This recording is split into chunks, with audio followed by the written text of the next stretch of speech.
अमृता एक कॉलेज की लड़की गर्मियों की छुट्टियों में अपने ननिहाल गांव आई थी। गांव बहुत पुराना था, जहां कच्चे मकान, टूटे मंदिर और चारों तरफ फैला सन्नाटा था।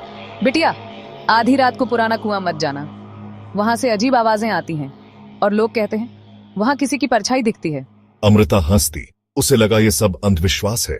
अगले दिन घर के स्टोर रूम में पुरानी चीजें देखते देखते अमृता को एक फटी पुरानी डायरी मिली। उसके पहले पन्ने पर लिखा था, अगर ये डायरी पढ़ रहे हो तो आधी रात को कुएं पर मत आना।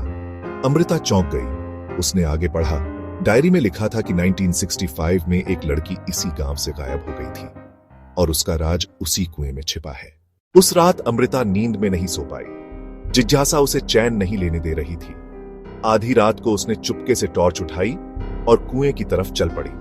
कुआं सुनसान खेतों के बीच था। चारों तरफ झींगुरों की आवाज और हवा की सरसराहट थी।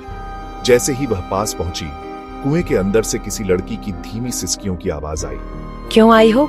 अमृता का दिल तेज धड़कने लगा। उसने टॉर्च कुएं के अंदर डाली। नीचे पानी नहीं था, बल्कि अंधेरा और गहरी सीढ़ियां नजर आ रही थीं। Narrator VO. जिज्ञासा के कारण अमृता उन सीढ़ियों से नीचे उतरने लगी। Narrator VO. नीचे पहुंचकर उसने देखा कि एक बड़ा कमरा था, जिसकी दीवारों पर पुराने खून के धब्बे थे। Narrator VO. बीच में वही लड़की बैठी थी, वही जिसकी तस्वीर डायरी में बनी थी। लड़की, तुम्हें नहीं आना चाहिए था। Narrator VO. अचानक कमरा कांपने लगा, जैसे जमीन धस रही हो। फुसफुसाहट वीओ, अब तुम भी यहीं रहोगी हमेशा के लिए। Narrator VO. अमृता भागकर ऊपर सीढ़ियां चढ़ी और किसी तरह घर पहुंची। Narrator VO.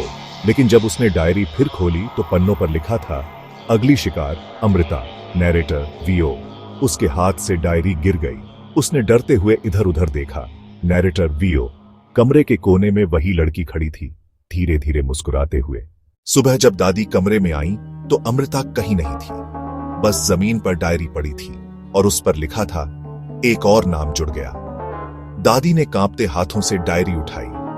पन्ने पलटते ही उन्होंने देखा, अब डायरी के आखिरी पन्ने पर अमृता की तस्वीर बनी हुई थी। कहा जाता है वो डायरी आज भी गांव की हवेली में रखी है, पर जिसने भी उसे खोला कभी वापस नहीं लौटा।